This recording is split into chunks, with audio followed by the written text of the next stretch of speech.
We are live. We are live. We are live.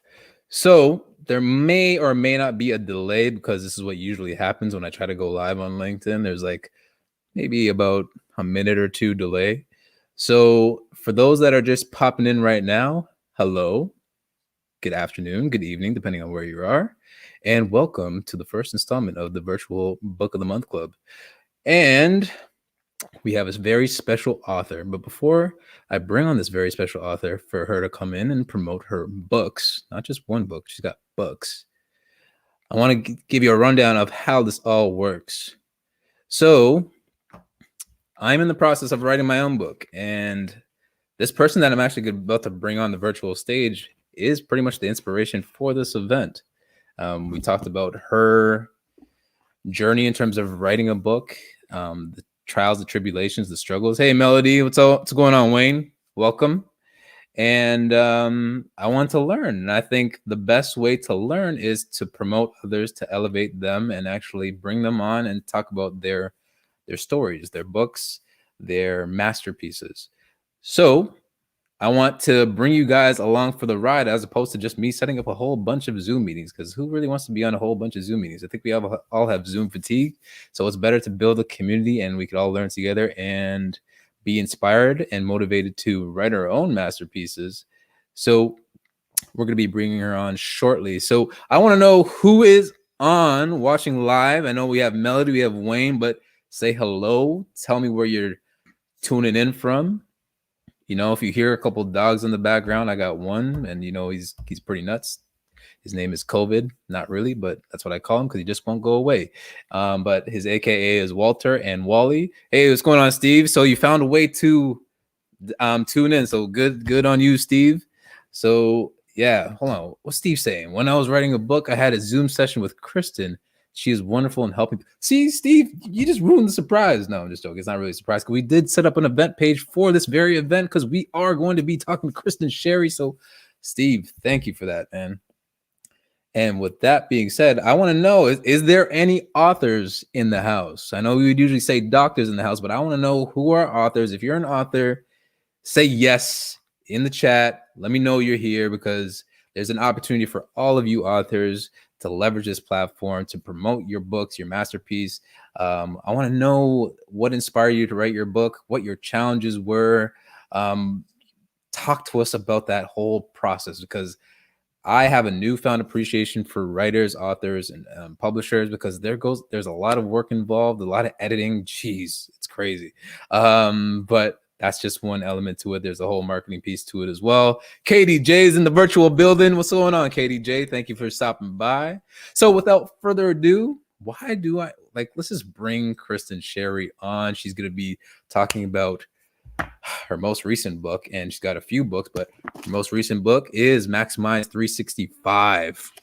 This is a beauty of a book, people, and we will be providing links. There is links in the event page to get a copy of it. So feel free to get more information on where to buy, what it's all about. But it is about maximizing your life and just pretty much designing the life that you want. And she's broke it down into daily actionable steps so that I encourage you all to get familiar with.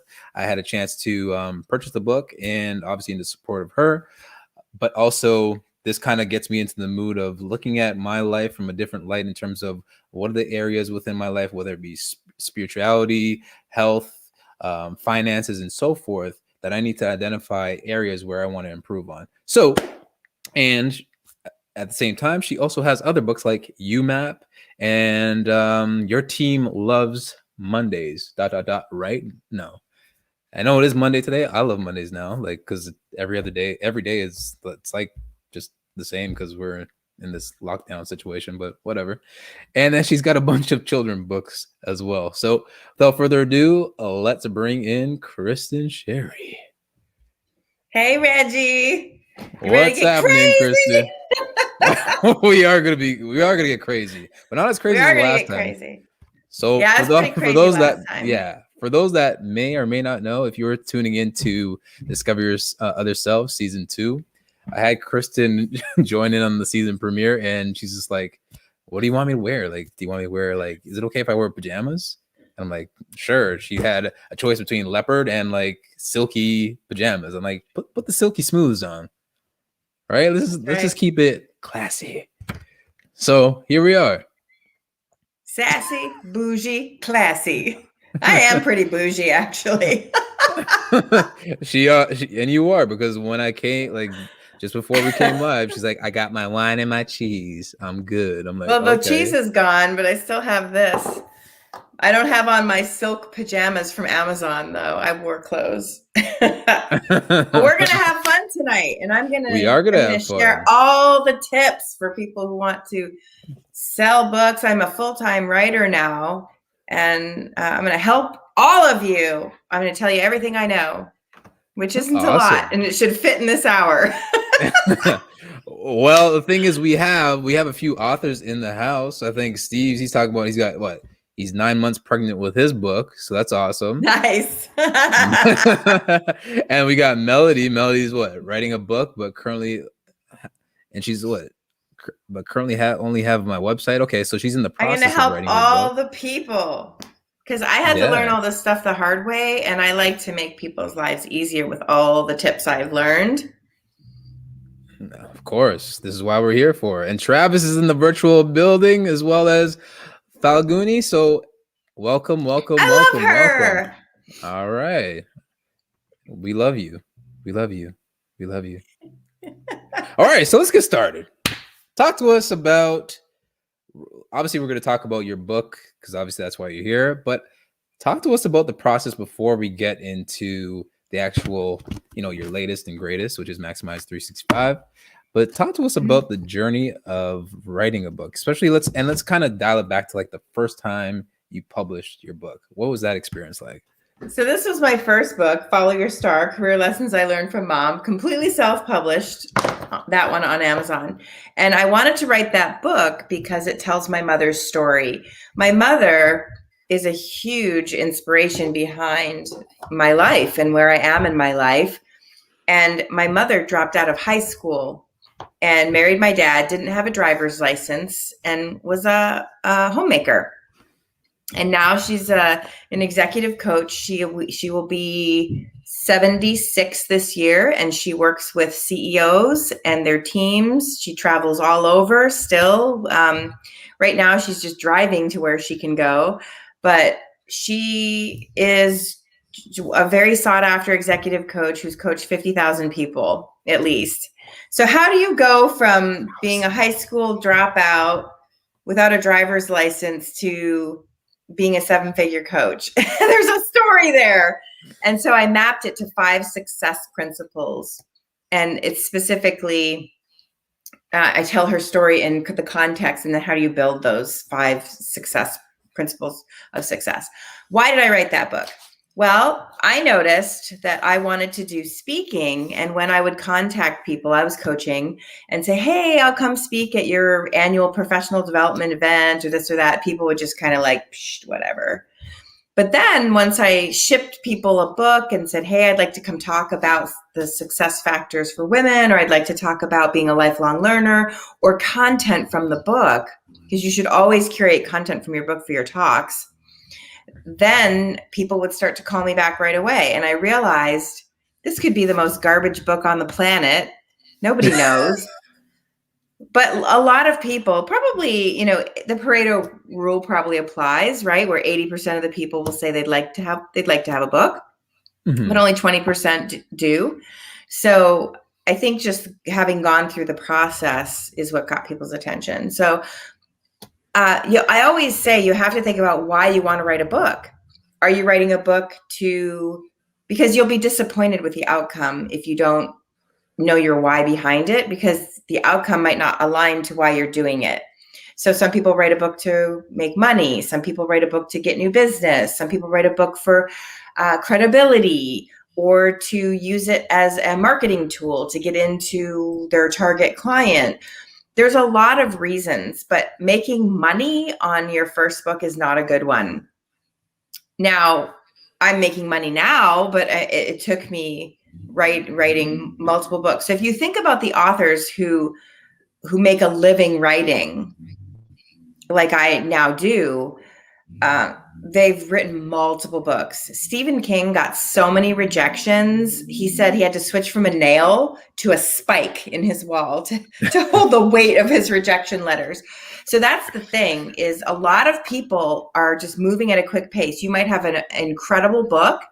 You get one bad piece of feedback from an agent or publisher, but you have to remember those people are not your target audience.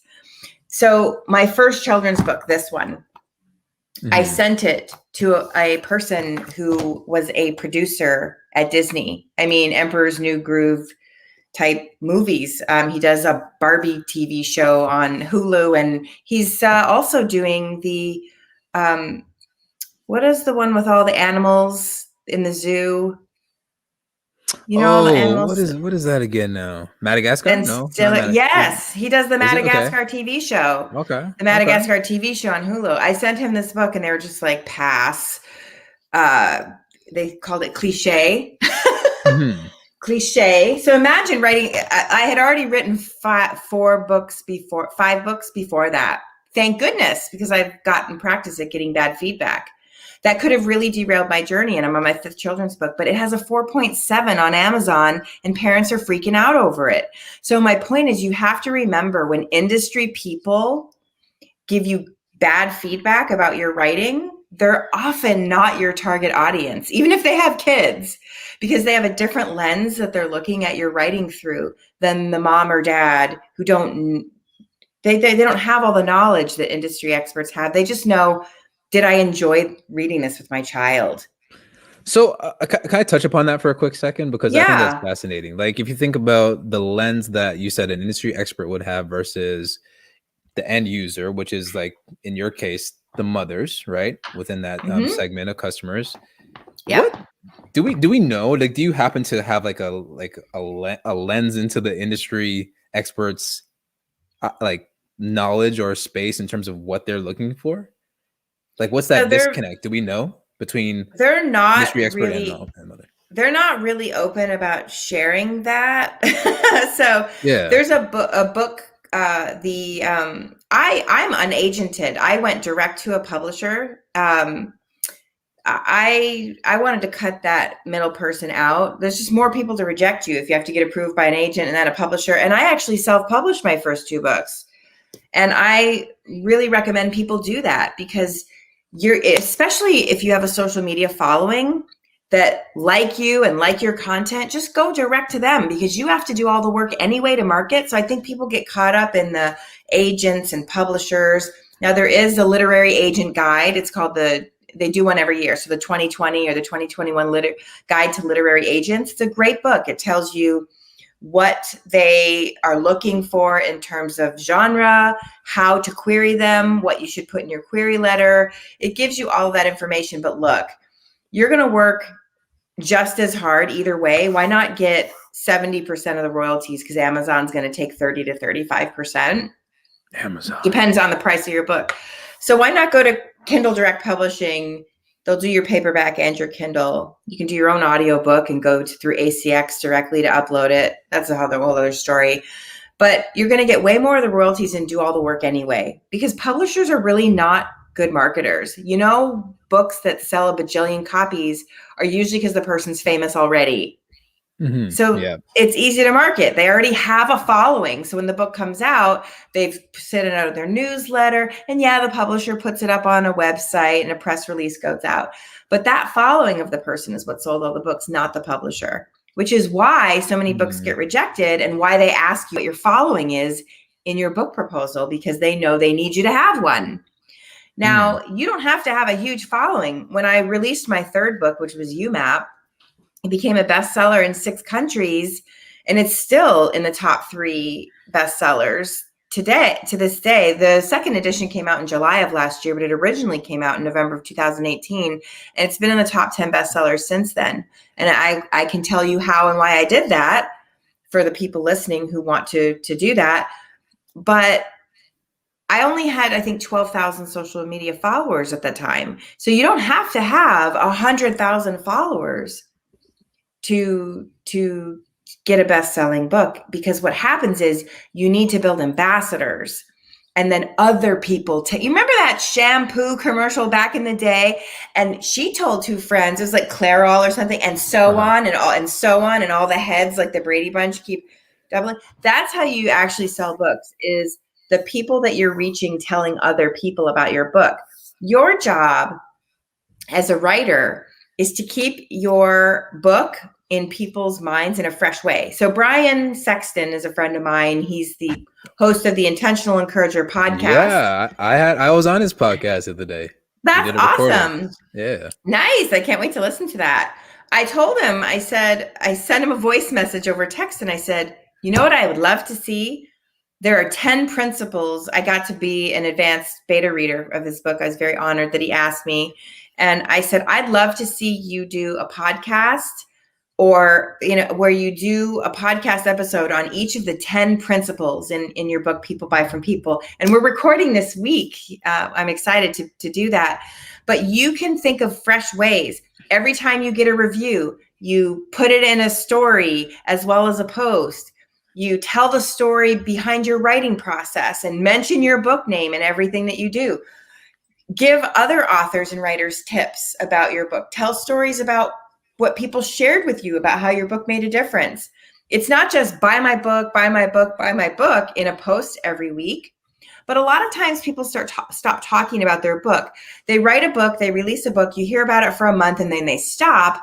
And 6 months later, I'm like, wow, you wrote a book? I didn't even know that. And these are people I'm friends with. Like, I didn't know that Rob Deptford wrote the on-camera, what is it called? The on-camera confidence. I just bought it, and I just got it yesterday. I'm friends with Rob. Like, he's worked for me. He did all my YouMap videos on my website. I didn't know that he had published a book last year. And so we're connected. Clearly, but why is he's that not the annoying case? me. Why because is that?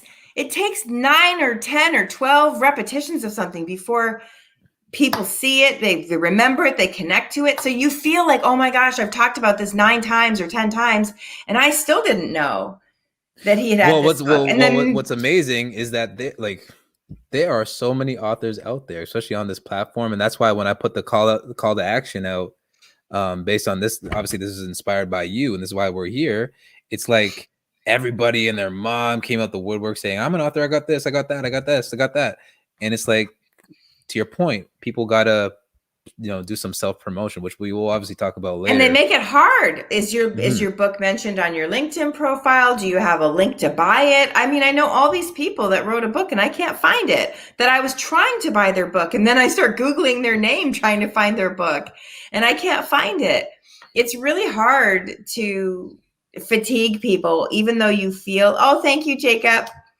It's really hard to fatigue people when you add variety. So, oh, I'm so honored that this person said this about my book, or talk about the rejection of your book, the process of writing your book, what your book is about, take content from your book. There's so many creative ways. Like right now with Maximize 365, I'm doing a video. So as you mentioned in the book, it's perfect for video because each entry is 1 page. So here's an entry on generosity. So you've got the entry, the quote, a little blurb about it, and here's one idea for action that you can do to make progress in your life in this area. And so I'm doing 3 videos a week, and people might say, why would you do that? Because people aren't going to buy your book. Well, here's the deal. If enough people start watching my YouTube videos and subscribing to my YouTube channel to see me over the next 3 years work through this book, because that's how long it's going to take me, I'm going to build such an audience that YouTube will pay me instead of my publisher. Like either way, you're going to get paid. If you build enough of an audience that it affects your book sales, you're going to get paid, because once you hit 1,000 subscribers on YouTube, your channel becomes monetized. And so over time, I didn't have a lot of YouTube followers because I wasn't really using it. And so it's been, I think, 4 weeks since I've started, and my watch times are up 667%. My subscribers are up 310%. Yeah. So, because it's like, because I believe it's like, to your point, it's like 1,000 subscribers plus watch time. And I can't remember the amount. and maybe somebody knows in the chat. But yeah, those are the two variables that you need in order to monetize. People watched, I was not even really using YouTube. And I, like I said, it's been a month and people watched 25 hours of my videos in the last 28 days. I was like, what? That's not a lot, but for somebody who was not even really using YouTube until a month ago, that is tremendous. When you consider the videos are 2 minutes. That's a lot to get 25 hours. That's a lot of watches, right? So, I mean, I don't have, I think I had 138 and I've got 268. So, but that over time is it has a snowball effect. But people quit. Yeah, they quit. And they say it takes about a year of consistent use on YouTube for you to get traction. And when I post about it, I don't hide the link in the comments, link down in the comments. I put the YouTube, and I know that LinkedIn is going to stifle it. But here's what I do. I put it on my Instagram story, my fleet on Twitter. I put it on my LinkedIn story and a post and a post and a post and on Facebook and a Facebook story. So people who aren't reading the posts, who are looking at stories will see it. People who aren't looking at stories but read the post will see it. It's not a lot of work, because what I do is I get free thumbnails on unsplash.com. You've got to create thumbnails. If it's just your same face on all the videos, people are like snoozing. No, you need variety. Unless you're super hot, then go for that. But I'm 49. Unless you're like Jacob Shore, who's in the chat. Jacob is super hot, and he's got a voice of an angel. Nice. Yeah. So what I do is I take a free video and I give credit on Unsplash, or a picture on unsplash.com. And I download it and I put it in Instagram, and I do the words and the things, and I just screenshot it, and then I just throw that everywhere. I don't know how to use Canva and all those things. So I just use the design tools in Instagram stories and then download it. I screenshot it and download it and then put that up in everywhere else. And then I use that as the thumbnail as well on YouTube. So I just make sure to take the screenshot before I add things that are Instagram specific, or like LinkedIn, I put swipe up, which you don't do on Instagram. So I have to make sure that I take the screenshot before I put specific things that don't make sense. So I've just been doing all this stuff. Yeah, and Travis just confirmed that it's 4,000 hours watched plus 1,000 subs. So yeah, there we go. And I'm totally going to get there, because I'm going to keep doing this and doing this and doing this. And here's the thing. It's like, you're like, oh, nobody's watching, nobody's doing anything. But at the end of this, I'm going to have 3 years worth of videos. And here's what I'm going to do. I have other things where people need to watch my videos, like my YouMap coaches that send videos to their clients. When I say, hey, if your clients are struggling with their imposter syndrome, give them this video. And then the 90 YouMap coaches times all of their clients. So for example, how to build a unique contribution statement of what you do best. That's part of YouMap, which is my career profile, which is something else, but I'm not here to talk about that. I give that video to all the YouMap coaches around the world. And so all their clients can watch that. And so you have to make sure you have a few videos in your strategy that other avenues that it's not relying on people to come to YouTube, but it might be going out in your newsletter, or you're putting it other places where it's going to get a lot of repeated watch. Like Adrienne, the yoga girl, I do yoga with her 4 days a week. So I'm giving her, just me, 4 hours of watch time every single week doing yoga, and multiply that by all the people. Yeah, you scale that out. Yeah, exactly. Yeah. Content that people will baton and send to other people, as well as content that they have to come back and keep watching again, is really great. Okay, cool. I just went down a tangent. Sorry. No, that's fine. I actually want to go back, because Dr. Janice just brought in, hey, welcome, Dr. Janice, and she says she's talking about self-publishing, right? So yes, yeah, to start with self-publishing, get to understand the market, and she should have done that with her first book. So and you don't get the rejection and the discouragement, and then once you start having your readers give you good feedback, you're like, okay, I'm a good author, and there's going to be people who I'm not their cup of tea, and there's going to be industry people who I'm not what they're looking for, but my audience likes me. And you have that confidence. It helps with the imposter syndrome. That doesn't completely go away. Every book except for my most recent one, I'm like, oh, are people going to hate this? That's super normal. Okay, cool. And then but I will say, oh, go ahead. No, no, I was just addressing Carrie's point, and this kind of goes back to the whole conversation we were having about, you know, promotion, and you know, you Yeah. talked about Robert and saying, you know, he's got to build, you know, build that muscle in terms of communicating the fact that he actually has a book, right? So she's saying that Right. you guys I love sometimes what tell Carrie people said 10 to there, 12 though. times, right, before a product can be prescribed to it. So Yeah. thank you, Carrie.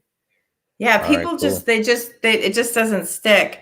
But I love what Dr. Janice said about understanding the market. It's a lot to give control of your product to a publisher. They could change the title on you. They control everything. And you're already really unfamiliar with the process. So it's nice to get your feet wet when you have all the control and then decide if you want to relinquish that control. Well, these are solid nuggets that you're dropping here today because listen, I had Oh, no I got clue. more.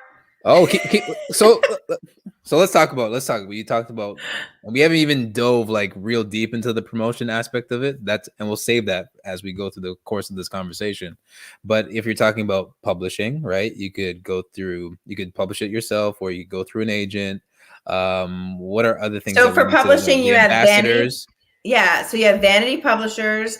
Those are publishers that you're really self-published, but they have like a name, a publishing name like Horizon Publishing or something like that. And you pay them a la carte. You pick a la carte services that you want. Like they might manage your Amazon ad for you, and they might do all of the book design layout and put it all up on Amazon and do the keywords, and they'll do all that work for you. But you're truly self-published. You're just paying a la carte for some of the services that they offer, so you don't have to do the work. That's that you have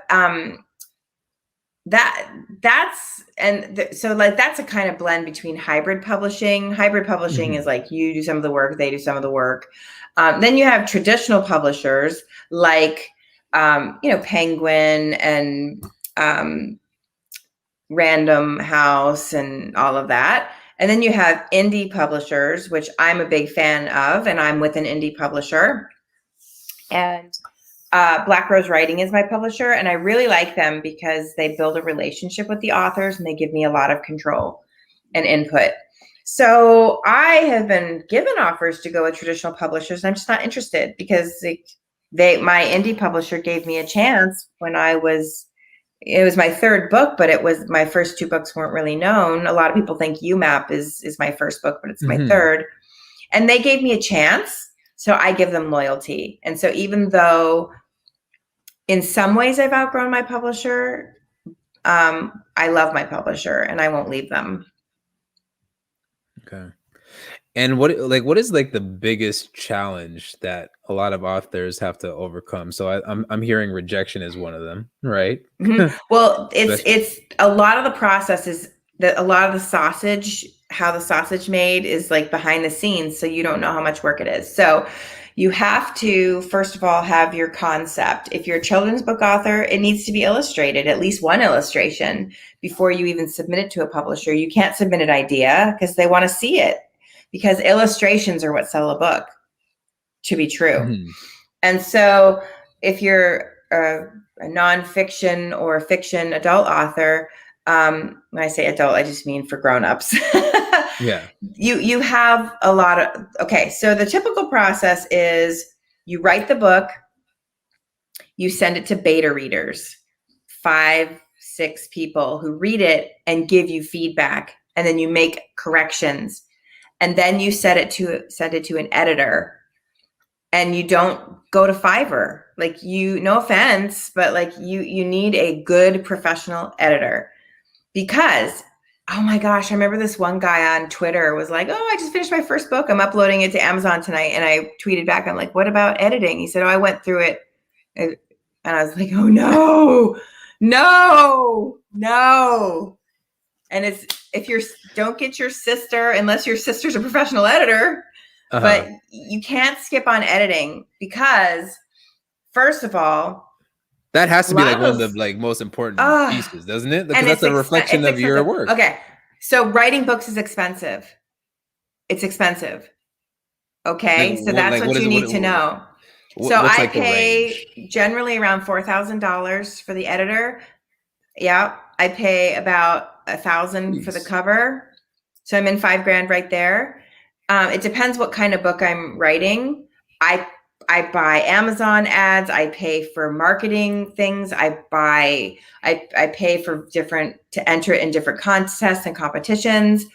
So that's why I'm saying, like, if you're like, oh, I'm not going to spend any money, you have to spend money to make money as a writer. You really do, until you become famous. I mean, then you can be like Nicki Minaj and say, I'm going to write a book, and everybody who buys her albums is going to buy a book. Well, probably not. That's a bad example. But Barack Obama is making a ton of money on his book. You see what I'm saying? So the a lot of times, and then even sometimes after you have an editor, you should get a proofreader, because you have to know what kind of editor you're getting too. You have copy editors, which just simply are going to go through and find grammatical errors, typos, mistakes. A structural editor, like Kathleen Becker Blees, is going to edit my upcoming book, Ready, Set, Coach. She is a structural editor, which is what I want. Structural or developmental editors look at it and say, does the book flow? Does it make sense? Does it need to be reorganized? So it's the structure of the book. And then you have like a copy editor that goes through and that tightens up the sentences, finds mistakes, errata, and things like that. So there are different types of editors, and you have to know the type of editor that you're getting, because if you just get a straight up Fiverr editor, a lot of those people, I'm starting to think, just hit spell check too. It's like, Pretty much, but they'll charge you like, okay, $1,000 for the editing. Or if it's yeah, Fiverr, maybe a fraction of that, but okay. exactly. Most authors are not great writers. And that's okay, because your job is to get your information, your idea, your concept to the world, and your editor can take care of that. So sometimes people write and they say, oh my gosh, my writing sucks. So what? Your editors are going to fix that. If you have a great idea, if you are a leadership coach and you have a brilliant program, I don't care if your writing sucks. Your editor will help you. What your job is to get your brilliance out of your head and let the technical piece, let the editor make you shine. That's really what their job is. That deters a lot of people from writing. So I got, this guy sent me his manuscript once, and I read it and I said, oh, you need an editor. The people write really bloaty. They've just way too many words, really, really bloated. And a lot of Like times a when people wrong say, run-on sentence, right? oh yeah, and they Yeah. say, oh, I just wrote my first book, it's 80,000 words, and I'm like, yeah, it should probably be 50,000. And sure enough, a good editor takes out 30,000 of those words. A lot of repetition and things like that. You shouldn't have repetition in your books. So anyway, after you go through the beta reader editing, then you submit it to Amazon or to a publisher. And then you have to go through the design process. You have to choose a lot of the design elements, and then you have to approve it, look through the whole manuscript, find any changes once the design is in, and then submit the changes, and then do another round of that. And then you've got to start working on, what are the competitive books and what are all the keywords we need to be found on. And then you have to start marketing it. And it's the marketing, all the work that comes after writing it, working with the editor, working with beta reader input, the marketing, that's more work than writing the book. But don't be deterred, because when you surround yourself with good people, it makes the process awesome, especially if you have good rapport with them.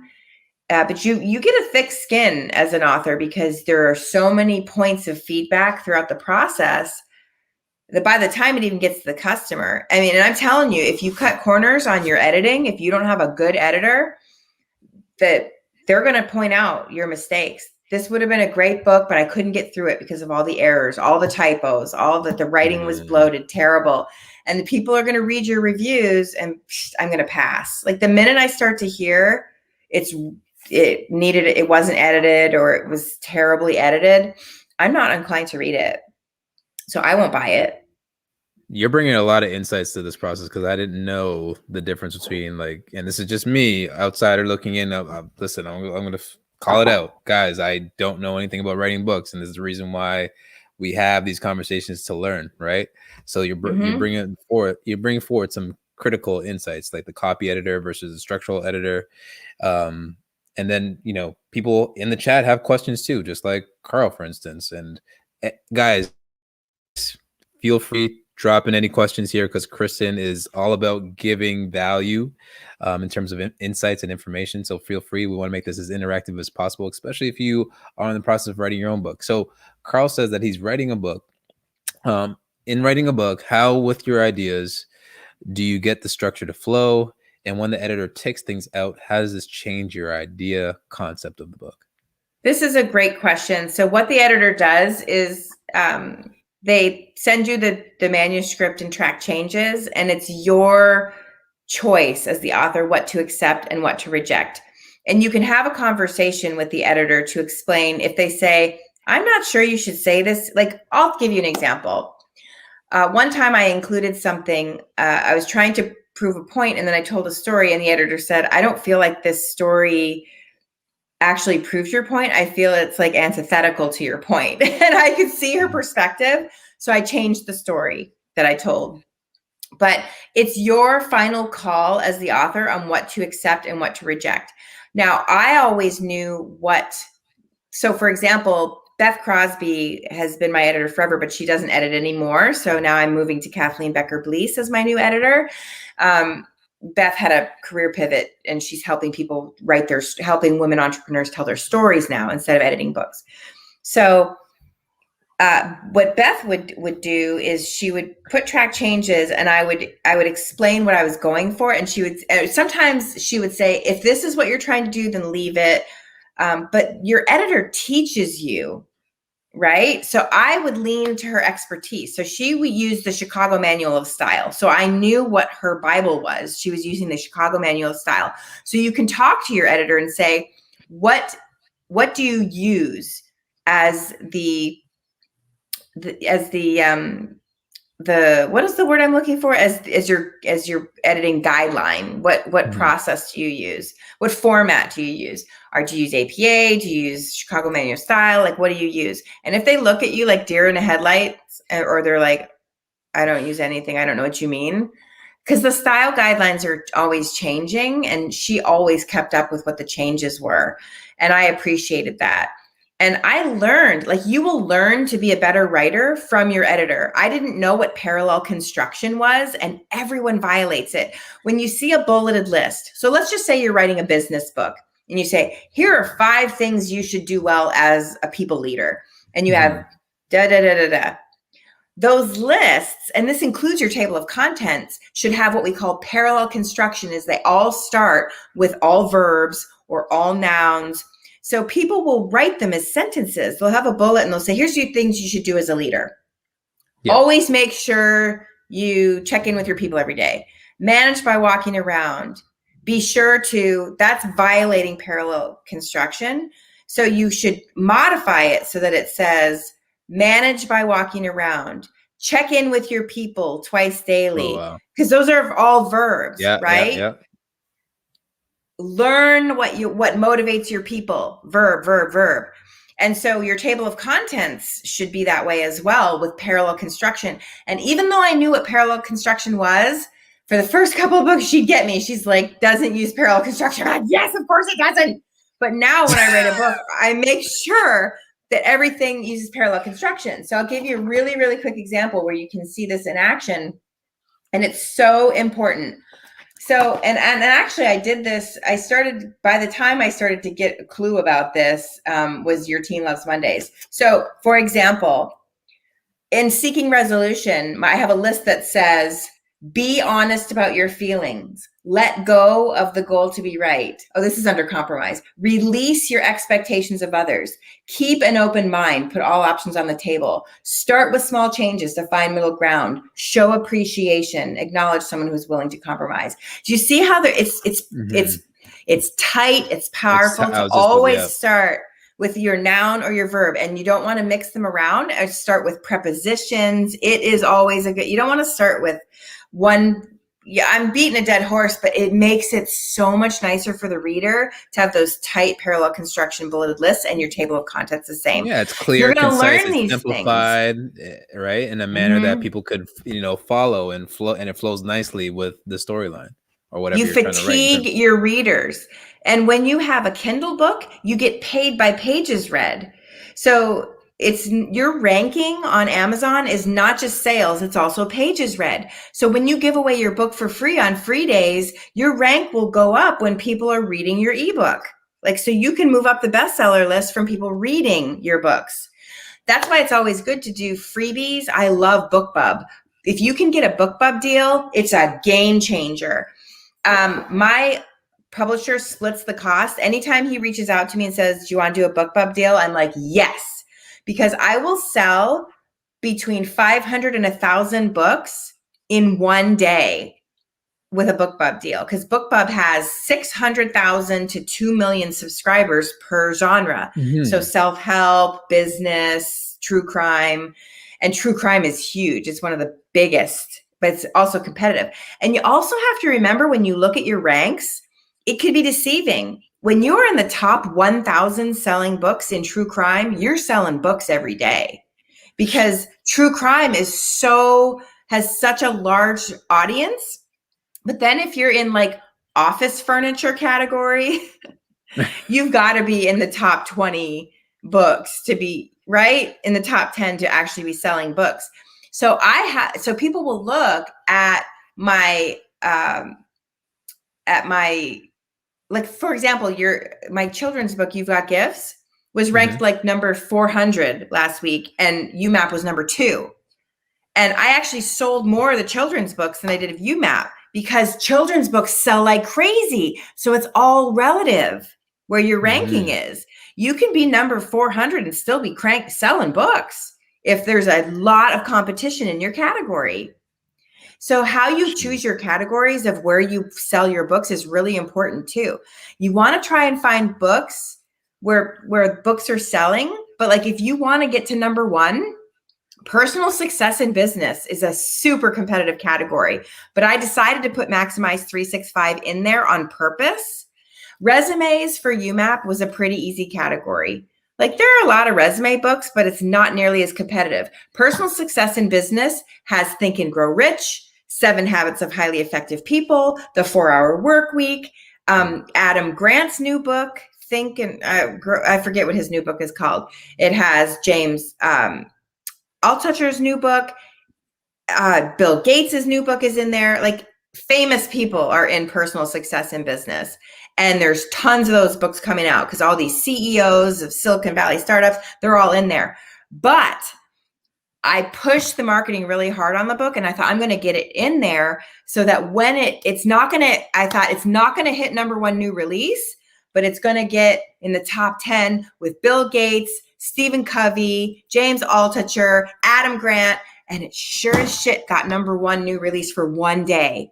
One day. That's huge. Sorry, pardon my French. But for one day, it's okay.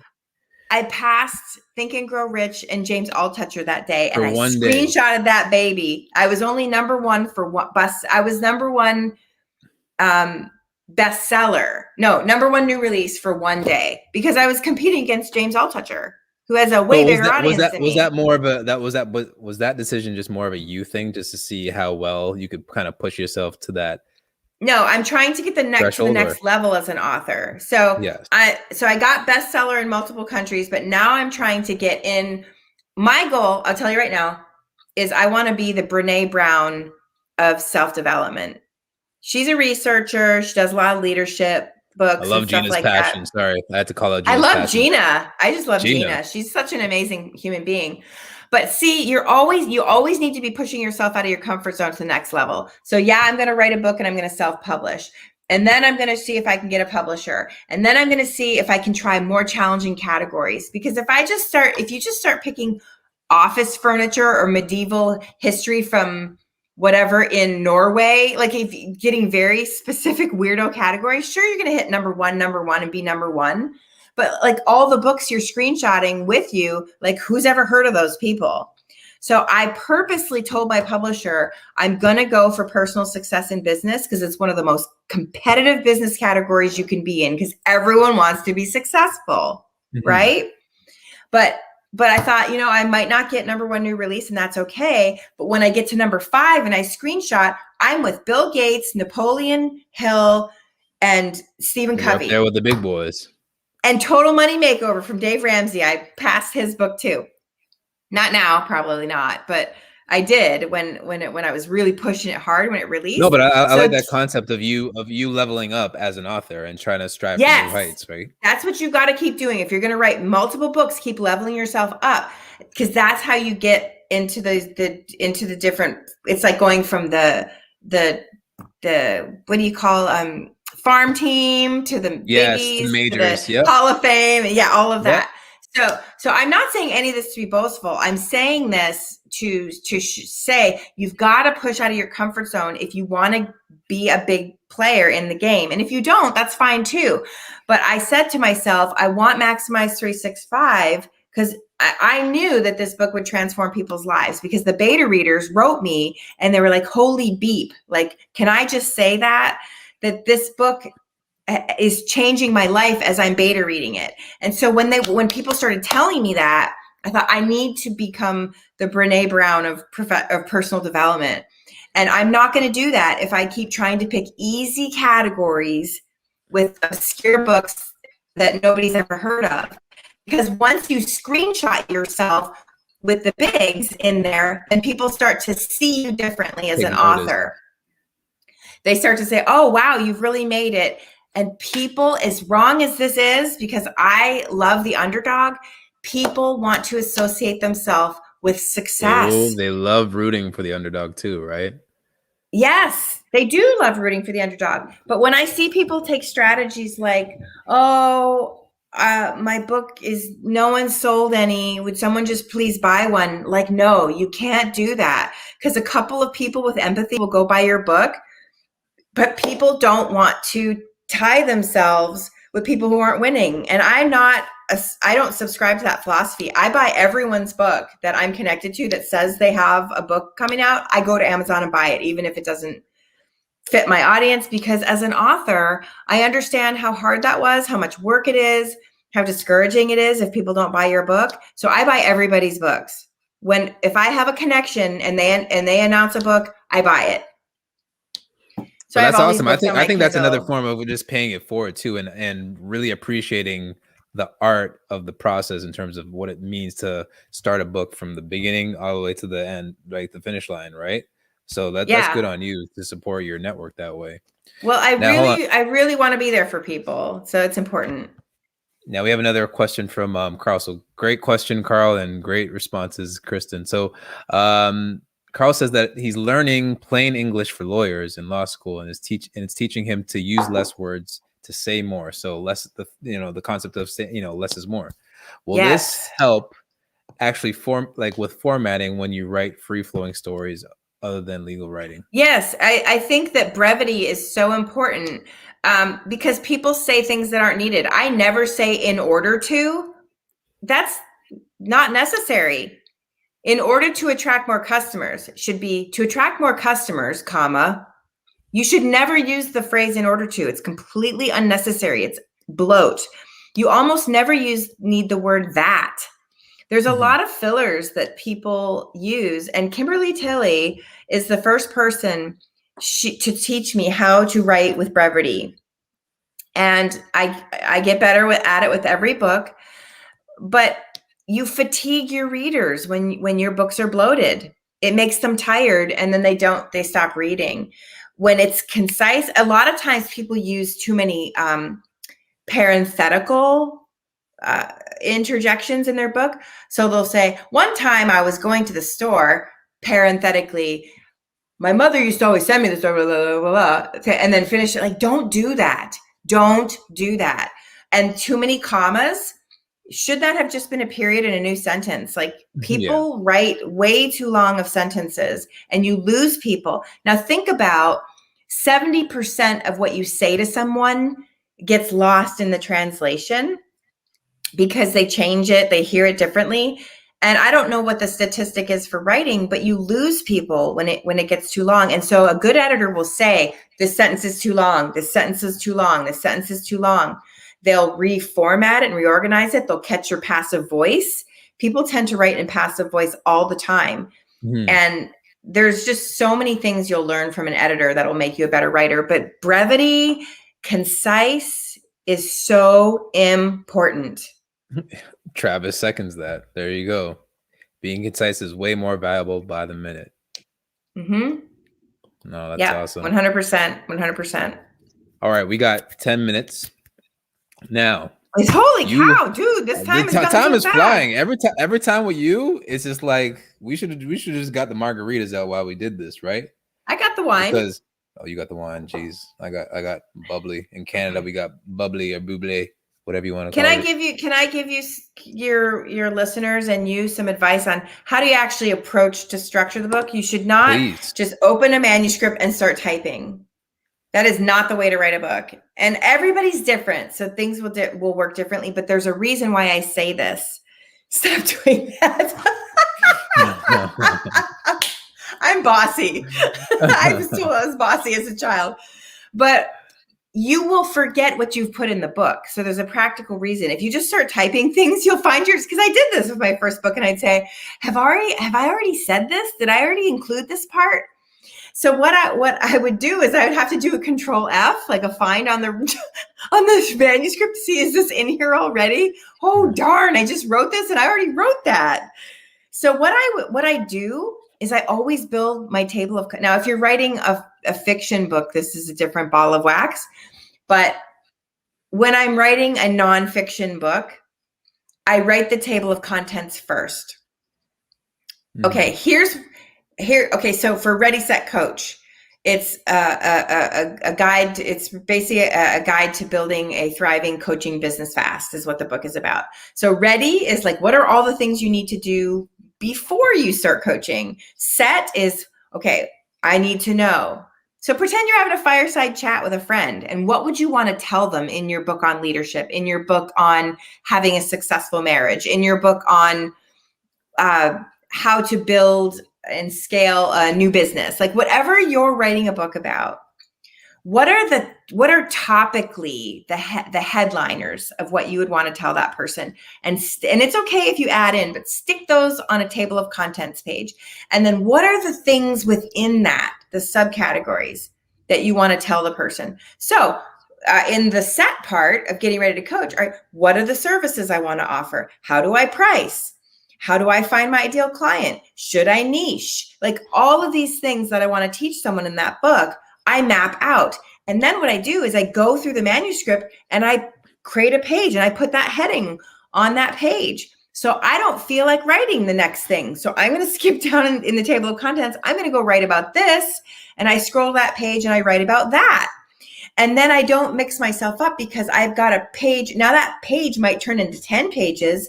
But then when I hit the next page with the new subject, I know what's next. I've organized the book strategically on how I'm going to approach my content. One of my biggest complaints about books is when I feel like there's not a logical flow to it. And that's when the person needed a structural or a developmental editor.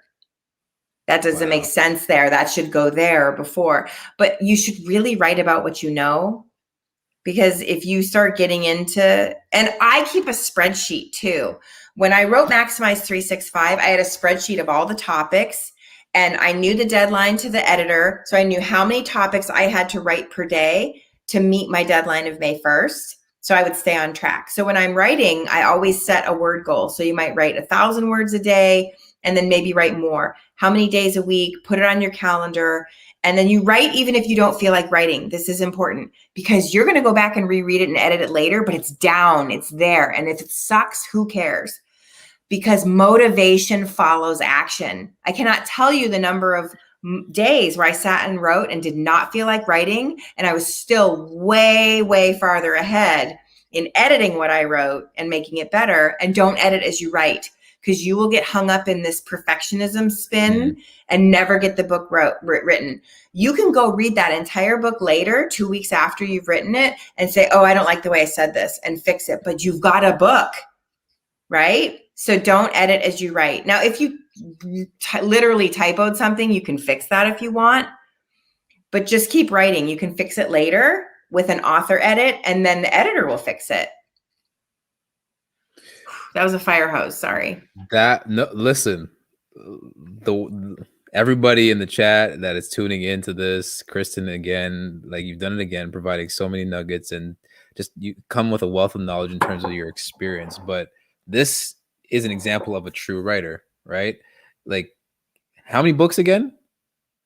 I'm on my 11th right now. 11 books.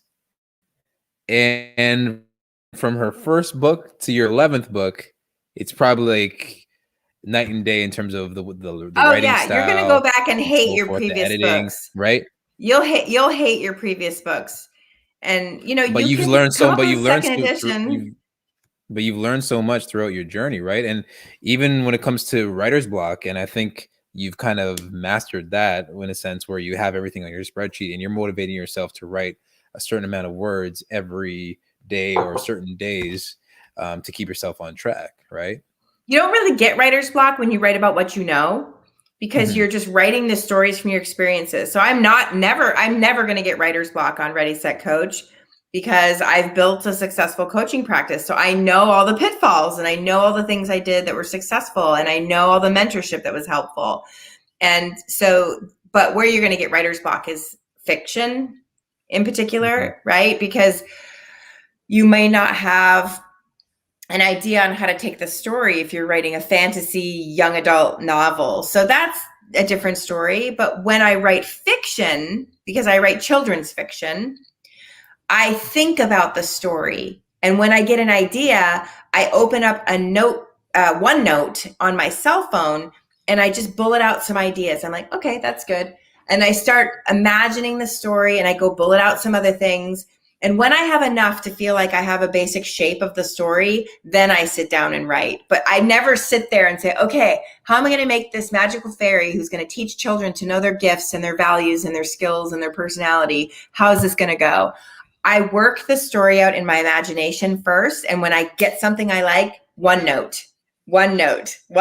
Yeah. And then I figure out, and children's books have to be 8 pages, 16 pages, 24 pages, 32 pages, 40 pages for picture books. They have to be in groups of 8.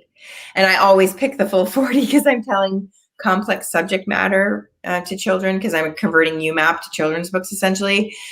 So what I do is I say to myself, like, so you've got quirks. I said, okay, how many stories? That's talking about the quirks people have to help kids realize we're all embarrassed or ashamed about things. And you should really embrace who you are. That's what this book is about. I decided, okay, I'm going to tell 12 stories. So I know that page layout is going to be 2 pages, the before and after for each of the 12. So there's 24 pages. And I know I'm going to need 2 pages of introduction and 2 pages to end it. So it's like, okay, that book's going to be, I do it like that. Just kind of figure out how many concepts am I going to share in this, or how many people am I getting introduced, or how many characters? And that can help me know how many pages I need to lay out in the manuscript. But I always lay out the manuscript first. Now, if you're writing children's books, Mel Schroeder, Schroeder, is a phenomenal illustrator out of Mexico. She is so good. Every review on Amazon for all of the books she has illustrated for me, that's the first thing people mention. This book is so beautifully illustrated. I mean, it's ridiculous. Like, look at this girl. Like this cover. Oh, it's beautiful. Like, I know. She's just like, look at this little girl's bedroom. Yeah, she's just such a good illustrator. And look, like, these are this picture actually just blows my mind. You're just like, Kristin, get it together. But these are my sons with my father and my daughter, and those are my actual cats. We illustrated my family in this book. Yeah. But these are my sons. Like, look at the expression on their faces. She's just so good. And then she's giggling as she throws their fairy dust at them. She's so good. You need a good illustrator. You cannot cheap out on your illustrator, because an illustrator is going to cost you $1,000 to $10,000 to illustrate an entire book. Now, $10,000 is the pricey end. Like, they graduated #1 from Juilliard, So that's a lot of dough. Yeah, it is. But I'm telling you, like, these covers are really, I catching. I don't have You've Got Personalities yet, but this was the first one she did. And people look at the cover and they're just like, oh, and look at this tree at the back. Oh my goodness. She's so good. The illustrator really sells your books. See, and that's the thing. There's so many variables and factors that go into the production of this book. Like, let alone the editing. There's the illustrations, and like you provided a range of $1,000 to $10,000. That's a lot, right? That we have to take into account. I want to answer Jacob's question because that's a really good question. Yeah. So my editor would always say, don't mention product brand names. She would use the generic. So a tissue, a soda, a vacuum, not a Dyson. You don't want to use brand names because people tortilla chip, Jacob. Use tortilla chip. Exactly. You don't want to get people pissy with you saying their brands. So she would ask me to remove those when I would use them.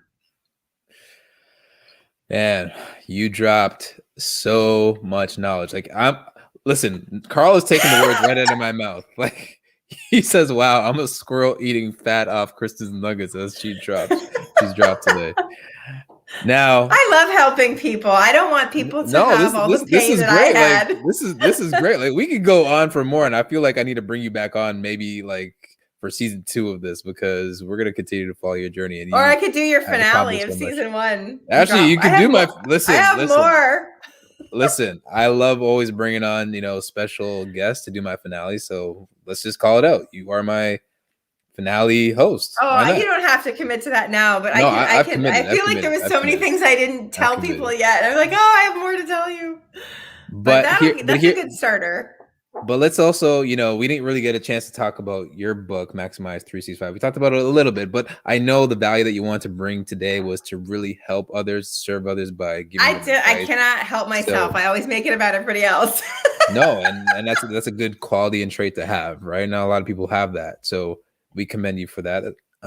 So that's to get more information, guys, about Maximize 365. I provided the links in the event page, so feel free to, look at the events page to get that. And check out my YouTube channel because you can read the book with me. I love reading the book with people. Read along with Kristin. And then here's your other one. You've got gifts, right? So there's the URL. I know it's scrolling across, so just take your time with it. And yeah, so the children's books are for elementary kids, like 5 to 10. My 4-year-old follows along well, but she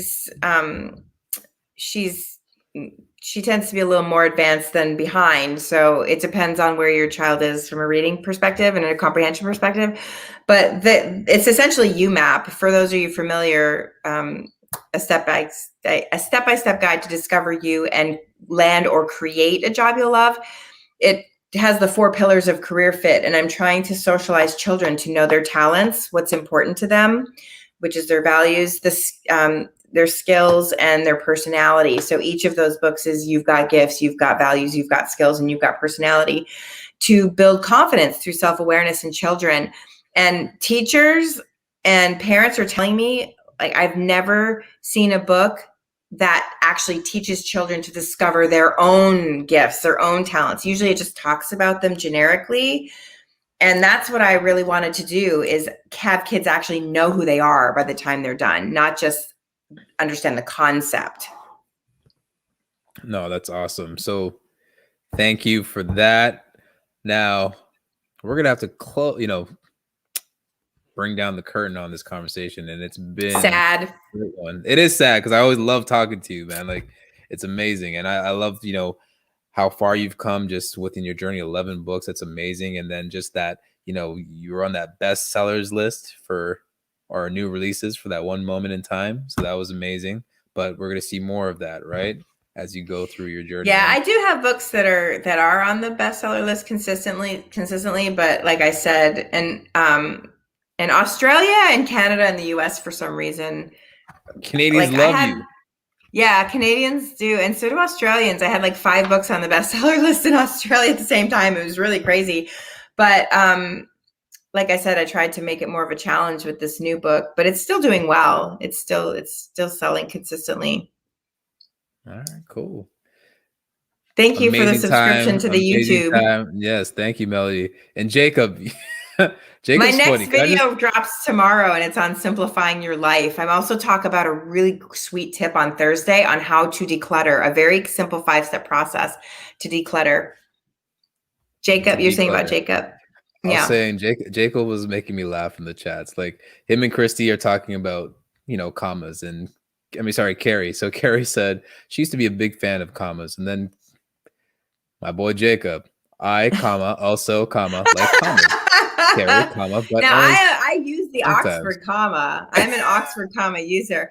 I'm more talking about when you're trying to speak parenthetically. That's when it's not good. It just creates these huge bloated sentences and you lose people. Oh man, I love this community. You guys are awesome. So I want to thank everyone for tuning into our first episode here, and a lot of valuable nuggets were dropped today. As usual, this is what Kristin brings. And get her book, Maximize 365, and design that life that you really and truly want. We'll be back next month where we'll be featuring another set of authors. And hey, if you're an author or you want to be featured on this show, let me know and I could send you the link to submit your application. And let's just keep this thing going, shall we? Awesome. This is so much fun. Thank you. You're the inspiration behind it. Look at you. Look at this. And Jane, thank you for tuning in with your Frenchy Dog Cartel. Appreciate you. All right, everybody, have a good night. See you next month.